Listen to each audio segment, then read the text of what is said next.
일토소명 메시지, 맹세하지 말고 기도하라. 야고보가 우리에게 주는 결론의 후반부에 해당하는 메시지는 두 가지로 매우 명쾌합니다. 먼저 맹세하지 말라고 합니다.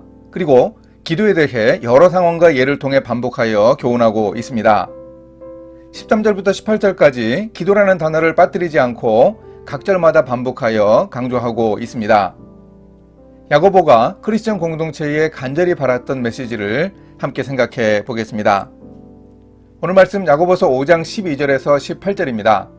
내 형제들아, 무엇보다도 맹세하지 말지니 하늘로나 땅으로나 아무 다른 것으로도 맹세하지 말고 오직 너희가 그렇다고 생각하는 것은 그렇다 하고 아니라고 생각하는 것은 아니라 하여 정죄받음을 면하라.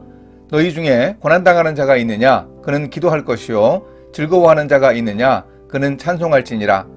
너희 중에 병든 자가 있느냐? 그는 교회의 장로들을 청할 것이요.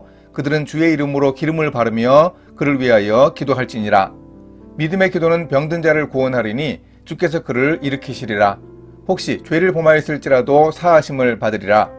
그러므로 너희 죄를 서로 고백하며 병이 낫기를 위하여 서로 기도하라. 의인의 간구는 역사하는 힘이 큼이니라.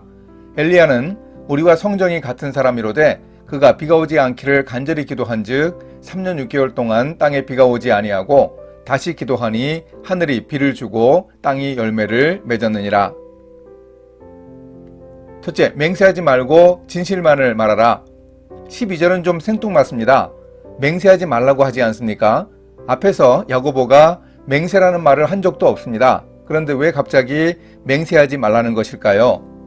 당시 사람들이 자기의 책임을 회피하거나 탐욕을 가리고 죄를 감추기 위해서 하나님의 이름을 빙자해 거짓된 빈말로 맹세했습니다. 또 성전이나 예루살렘 성의 이름을 빙자해서도 맹세했습니다. 그러면 자기의 말이 권위가 있다는 일종의 미신적이면서 탐욕적인 거짓말을 했던 겁니다. 이런 잘못에 대해서 예수님은 하나님의 주권이 중요하고 우리는 말의 진실성으로만 우리를 입증해야 한다고 가르치셨습니다.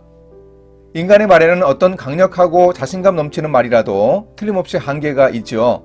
예수님 말씀대로 우리는 우리 뜻대로 머리카락 하나도 휘거나 검게 할 수 없습니다. 말씀을 성취할 수 있는 능력은 오직 하나님께만 있습니다. 그러니 우리는 예 아니오로 우리의 의사표현을 할 수 있습니다. 세상에서 인내하기 위해서는 우리가 단호한 태도를 가져야 합니다.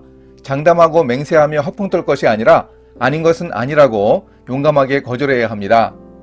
하나님께 대해서는 예하고 그렇게 대답한 대로 살아야 합니다. 기도하고 서로 죄를 고백하면서 원망과는 반대의 반응인 긍정의 단계로 가야 합니다. 둘째, 고난당할 때 기도하라. 즐거워하며 찬송하리라. 고난의 시기에 오래 참으라는 교훈 중 10절을 보면 주의 이름으로 말한 선지자들을 고난과 오래 참음의 본으로 삼으라고 했습니다. 기도하라고 하면서 야고보는 병든 자가 있으면 교회의 장로들을 청하라고 합니다. 기름을 바르며 하는 기도는 성령의 권능으로 치유하심도 보여주고 또한 이 기름을 치료약으로 보아도 좋습니다. 이후에 15절부터 18절까지는 기도의 또 다른 측면에 대해서 교훈을 줍니다. 병든 자를 위한 기도뿐 아니라 죄를 범했을 때 사하심을 받는 기도를 말합니다. 믿음의 기도를 말하면서 엘리야를 예로 들어 기도에 관한 교훈을 합니다. 그런데 이 부분에서 눈에 띄는 표현이 나옵니다. 죄를 고백하고 병이 낫기를 위해 서로 기도하라고 합니다. 개인의 회복을 넘어 공동체의 회복을 말하고 있습니다. 마지막으로 야고보는 엘리야의 기도를 한 예로 제시합니다. 하나님과 바른 관계를 가진 의로운 사람이라는 측면에서 그가 한 기도는 의인의 간구였습니다. 야고보는 선지자들이 고난과 오래 참음의 본을 보였다고 했습니다. 바로 그런 고난을 받은 선지자들의 대표격으로 엘리야가 고난 중에 기도하여 응답받은 좋은 예라고 제시합니다. 3년 6개월 동안 비가 오지 않다가 다시 오게 해달라고 기도하니 비가 내리고 땅에서 열매가 맺혔습니다. 인내하고 참으면 농부가 땅에서 나는 귀한 열매를 얻는다고 한 말씀이 떠오릅니다. 고난 가운데 우리도 기도하면 이렇게 열매를 맺을 수 있다고 야고보가 우리를 위로하고 격려하고 있습니다. 고난 가운데서 할 수 있는 가장 바람직한 말생활은 바로 기도입니다.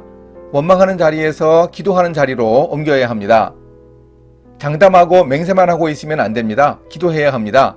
병들었을 때, 죄를 지었을 때, 갈등이 있고 고민이 있을 때 기도하며 서로 용서를 구하면 우리 공동체가 회복됩니다. 하나님의 용서와 치유가 임합니다. 우리가 인내하며 하는 기도는 열매가 있기에 아름다운 결말을 기대해도 좋습니다. 즐거워하고 찬송하게 될 것입니다. 함께 기도하십니다. 우리의 기도를 들으시는 하나님, 고난이 있을 때 저의 힘으로 무엇을 할 수 있다고 장담하지 않게 하소서. 가만히 참고만 있지 말고 풀기 힘든 문제를 하나님께 기도할 수 있게 하소서. 주님이 주시는 기쁨을 누리며 하나님께 영광 돌릴 수 있게 인도해 주소서. 예수님의 이름으로 기도합니다. 아멘.